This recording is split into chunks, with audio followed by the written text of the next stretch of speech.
ఎన్నికల భరోసా అంటే దీని అర్థం ఏంటంటే ఈ రైతు భరోసాను ఎన్నికలకు ముందు ఇస్తారు కాబట్టి ఎన్నికల భరోసా అని వాళ్ళ యొక్క ఉద్దేశం అన్నట్టు.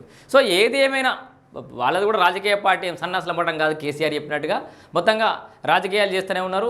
ఓ రకంగా అన్ని విధాలుగా నిలదొక్కునే ప్రయత్నం అయితే కాంగ్రెస్ సర్కార్ చేస్తోంది. సో దాంట్లో భాగంగా రైతులు అయితే చాలామంది ఎదురు చూస్తున్నారు. మరి గతంలో రైతులకు కేవలం 4 ఎకరాల వరకు ఉన్న రైతులకు మాత్రమే రైతు భరోసా వచ్చిన నేపథ్యంలో మరి ఈసారి పూర్తి స్థాయిలో ఎన్ని ఎకరాలు ఉన్నా సరే రైతు భరోసా వస్తుందా? మరి ఈసారి సాగయ్యే విస్తీర్ణం ఎంత? రైతు భరోసా ఎన్ని రోజులలో వస్తుంది? ఒకసారి చూసే ప్రయత్నం చేద్దాం. ఇక్కడ ఎన్నికల భరోసా 10 నుంచి 15 రోజుల్లో రైతులకు పెట్టుబడి సాయమట. కేవలం 10 నుంచి 15 రోజులు వస్తూ అంటారు. స్థానిక ఎన్నికలకు ముందే పంపిణీకి కసరత్తు. నిధుల సమీకరణ ప్రారంభించిన ప్రభుత్వం 4,000 కోట్ల రుణం కోసం ఆర్బీఐకి ఇండెంట్ పెట్టుకున్నట ఆల్రెడీ. సో మరి ఆల్రెడీ 3,000 కోట్ల రూపాయలు అప్పు తీసుకుంది ప్రభుత్వం. దాంట్లోకి 4,000 కోట్ల రూపాయలు ఇప్పుడు మళ్ళా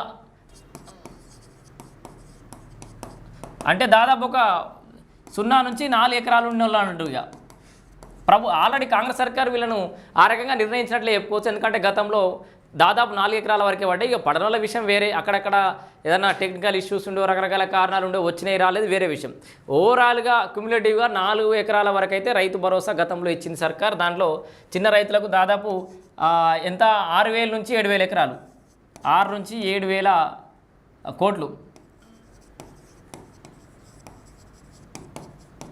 సో ఇప్పటికిప్పుడు చిన్న సన్నకారు రైతులకి ఇస్తే 6 నుంచి 7,000 కోట్ల రూపాయలు అవసరం పడతాయి.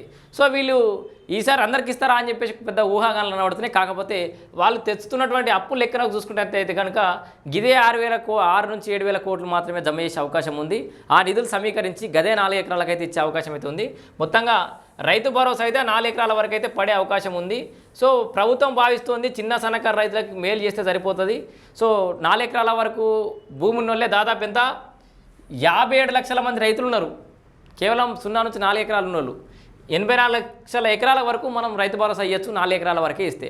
సో ఈ అంచనాకు ప్రభుత్వం వచ్చింది కాబట్టి మెజారిటీగా 100 ఎకరాల భూములు ఉన్నోళ్ళు 10 సంఖ్యలో 10 ఎకరాల పైన 50 ఎకరాల పైన ఉన్న భూస్వాములకు పెద్ద ఇబ్బంది ఏమి ఉండదు అని చెప్పేసి అయితే ప్రభుత్వం భావిస్తున్నట్టుగా మనం అనుకోవచ్చు. ఇక్కడ అన్నదాతలు ఎప్పుడెప్పుడు అని ఎదురు చూస్తున్న రైతు భరోసా పెట్టుబడి సాయం మరో 10 నుంచి 15 రోజుల్లో అందే అవకాశం కనిపిస్తోంది.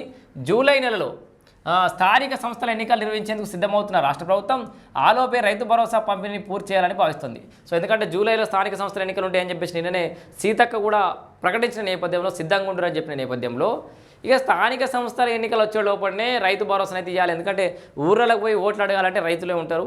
సో ఈ స్థానిక సంస్థలే కాబట్టి గ్రామీణ వాతావరణంలో బాగా